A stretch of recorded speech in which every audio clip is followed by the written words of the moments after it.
আসসালামু আলাইকুম বন্ধুরা, তোমরা সকলেই কেমন আছো? আশা করছি আল্লাহর অশেষ রহমতে তোমরা সকলেই ভালো আছো। দেখো, তোমাদের জন্য খুবই গুরুত্বপূর্ণ একটি প্রশ্ন নিয়ে আসলাম, সেটা হচ্ছে পরিসংখ্যান অধ্যায় থেকে সংক্ষিপ্ত পদ্ধতিতে গড় করা নিয়ে। ঠিক আছে বন্ধুরা, তো তোমরা যদি ভিডিওটা দেখো, তোমরা সংক্ষিপ্ত পদ্ধতিতে গড় নিয়ে আর কোনো টেনশন থাকবে না।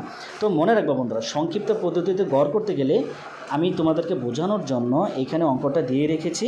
তো দেখো, তোমরা মনে রাখবা এরকম 5টা কলাম হবে। ঠিক আছে বন্ধুরা, সংক্ষিপ্ত পদ্ধতিতে গড়ের কথা বললেই 5টা কলাম হবে। আর এইখানে যে নম্বরের যে গড়টা দেখতে পাচ্ছ, এখানে দেখো 31 থেকে 40, এগুলোকে শ্রেণী ব্যক্তি বা শ্রেণী ব্যবধান বলা হয়। এখানে এই ঘরটাতে তোমরা এই মানগুলোকে দেখে দেখে নিচে লাগবা, আর এইখানে শ্রেণী ব্যক্তি লাগবা। ঠিক আছে, আর মধ্যবিন্দুটা কোত্থেকে আসছে বন্ধুরা? এই দুইটাকে যোগ করে, অর্থাৎ 31-এর লগে 40 যোগ করবা, তাকে 2 দিয়ে ভাগ, মানে যোগফলটাকে 2 দিয়ে ভাগ দেবে, এটা চলে আসবে। সেমভাবে প্রত্যেকটাকে যোগ করবা আর 2 দিয়ে ভাগ দেবা, যোগ করবা 2 দিয়ে ভাগ দেবা, তাহলে এই ঘরটা চলে আসলো। ঠিক আছে বন্ধুরা, তাহলে এই ঘরটা পেয়ে গেলা। আর এটা তো দেওয়াই আছে। এরপর আছে কি বন্ধুরা? গণসংখ্যা।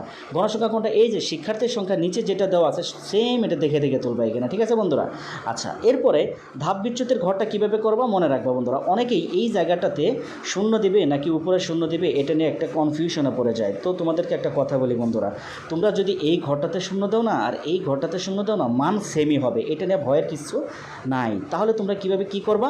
শুধু এটা মনে রাখবা, গণসংখ্যা বরাবর তুমি যদি সবচেয়ে যেটা বড় মান সেটা বরাবর যদি শূন্যটা দাও, এটা কোনো ভুল হবে না। এটা সেম, তুমি যদি উপরে দাও না তাহলে সেম মানটাই আসবে, অর্থাৎ বড়টা বরাবর শূন্যটা দেয়, এই কারণে আর কি, মানে মিলানোর জন্য শূন্যটা দিয়ে দেওয়া হয়। ঠিক আছে, তুমি যেইখানে দাও, এখানে দিলেও যে মান আসবে, এখানে দিলে সেম মানে আসবে, কোনো টেনশনের কোনো কারণ নাই। ঠিক আছে বন্ধুরা, আচ্ছা এটা শূন্যটা ধরবা কোনটা? এই যে ধাপ বিচ্যুতির ঘর বরাবর এখানে শূন্য দেবা, তারপরে উপরে যে ঘরগুলো গ্যাপ থাকলো না, এখানে -1, -2, -3 উপর দিকে এভাবে ফিল আপ করতে থাকবা, আর নিচের দিকে মাইনাস ছাড়া ফিল আপ করতে থাকবা, অর্থাৎ 1 2 3 এইভাবে। ঠিক আছে বন্ধুরা, তাহলে এই ঘরটাও পেয়ে গেলাম।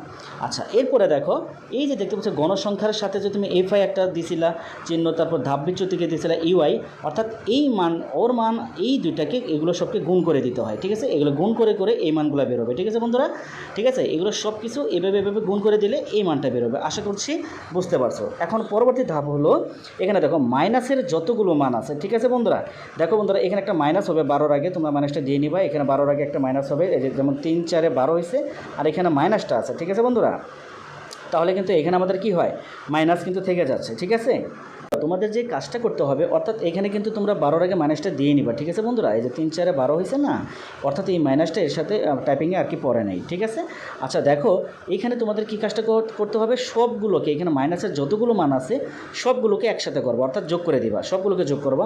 আবার এইখানে নিচে যে মাইনাস ছাড়া যে মানগুলো আছে এগুলোকেও যোগ করবা, অর্থাৎ এইখান থেকে যে মান